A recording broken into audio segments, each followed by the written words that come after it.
Thank you very much. Please, rest your bones. Welcome one and all to The Late Show. I'm your host, Stephen Colbert. And ladies and gentlemen, I am proud to say that tonight we bring you the premiere episode of FBI Late Show. The reason? Today, there's been a breaking development in the world of criming people because a person of interest was arrested in connection with last week's tragic shooting of United Healthcare's CEO. We have a name of the person apprehended. It's okay, a name that we will bleep before broadcasting this because if he didn't do it, I don't want to say it. And if he did do it, I don't want to say it. So for the rest of this monologue, just say his name is comically close to Guido Casseroli. Now this event, this could be the end of the massive manhunt that began last Wednesday, just blocks from this theater in Midtown Manhattan, and led authorities to today's arrest in Altoona, Pennsylvania. Classic bad guy mistake. Fleeing to one of America's funny named towns. Police will always find you right away, whether it's Altoona, Pennsylvania, Rancho Cucamonga, California, or Sheboygan, Wisconsin. America. Oh. We have some native Sheboyingers here tonight. America has been breathlessly following the story ever since we learned the first details. For instance, how last month the suspect traveled to New York City from Atlanta by Greyhound bus. That's 18 hours on a Greyhound. Prison holds no fear for this man. You know her Greyhound slogan, what if a porta potty was stuck in traffic? We also know that after the shooting, the gunman rushed down an alleyway, fled the scene using an electric bike, and rode to Central Park. And police have released this dramatization of the getaway.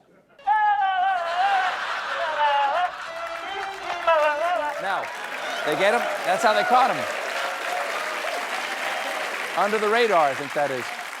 New York police should be able to identify whether this person of interest down in Pennsylvania is in fact the suspect from New York because they obtained the suspect's DNA from a discarded Starbucks water bottle.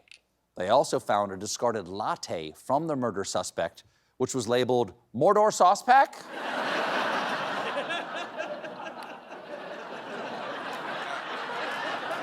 I have a Mordor Sauce Pack.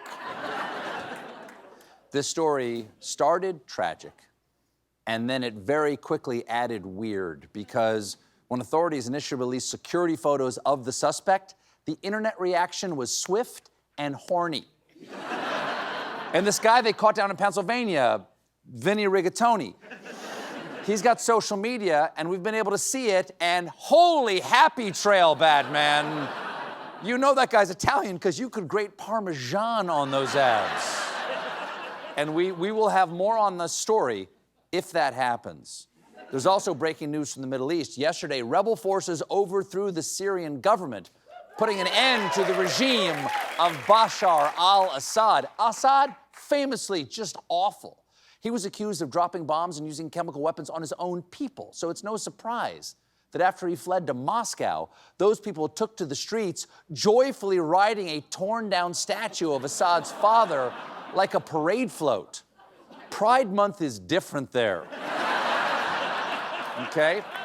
They also, what else did they do? They took a giant, do we have this?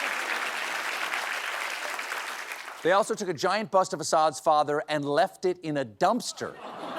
No Syrian rebels. I get that you're happy, end of tyranny, blah, blah, but metal tyrant heads go in a separate bin and are only picked up on the 4th Tuesday of the month. Plus, did you wash it out first?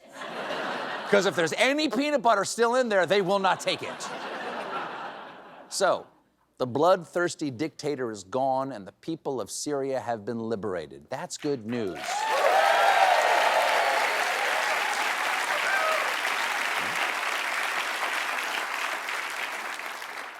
I guess, I don't know, because the rebels are a group called Hayat Tahrir al-Sham that was formerly linked to al-Qaeda, but since 2016 has been working to distance itself from its extremist roots. And to make the case that they've changed, rebel leader Abu Mohammed al-Jolani has been using his real name, Ahmed al-Shara. Except that when he's on stage, Ahmed al-Shara becomes Sasha al-Fierce. We got a preview of what the president-elect plans to do in his first 100 days in office in an interview this weekend on Meet the Press. Host Kristen Welker asked him about pardons for insurrectionists. You promised to pardon those who attacked the Capitol on January 6th. Are you still vowing to follow through with that promise? We're looking at it right now, most likely, yeah. I'm going to look at everything. We're going to look at individual cases, yeah. Okay, that's not great news. But it does make this the perfect time for my new buddy comedy about two guys who bond over their presidential pardons. This season on CBS, it's Buffalo Hunter. They fight crimes that they cause. Trump has explained Buffalo Hunter. Trump explained why it's right for him to pardon the people who tried to overthrow our government. They've been in there for years, and they're in a filthy, disgusting place that shouldn't even be allowed to be open. I didn't realize the January 6 rioters were being held in the bathroom of a White Castle.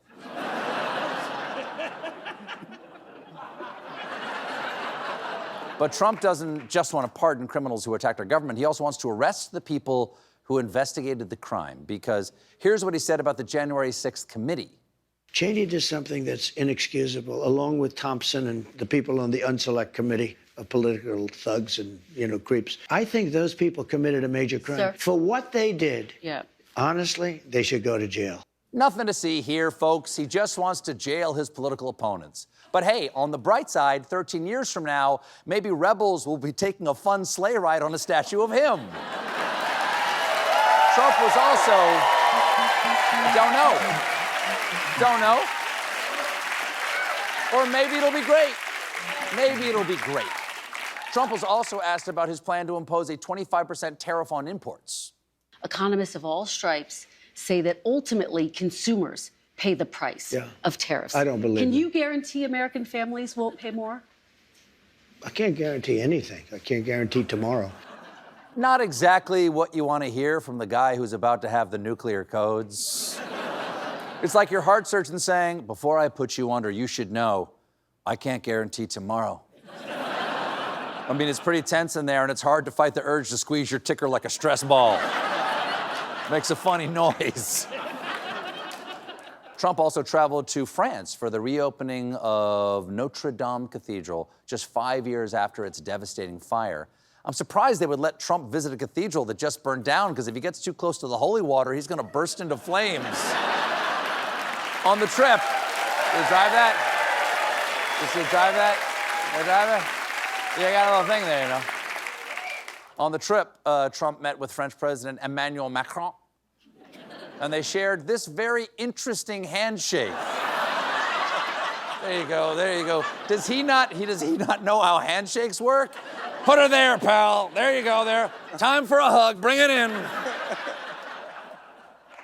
During the ceremony in the cathedral, Trump was seated near First Lady Jill Biden, and that is an admirable example of people with different political views respectfully sharing the experience of a solemn ceremony, is what I would say if Trump hadn't, and this is true, immediately turned the picture into an ad for his new fragrance. In response, Dr. Biden used the photo to sell her new line of pepper spray. Trump's, I got a little something. Trump's new fragrance is actually called Fight, Fight, Fight. I'm sorry, that's copyright infringement. There's already a cologne named Fight, Fight, Fight, and it's called tequila.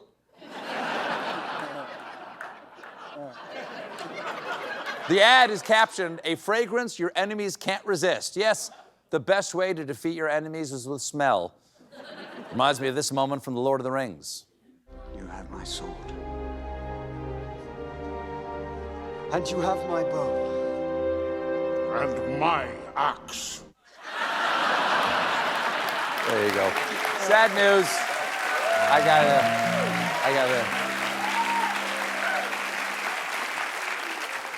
Sad news from the world of food because the FDA is moving to ban red food dye. No, no, no! What am I gonna eat now? Blue?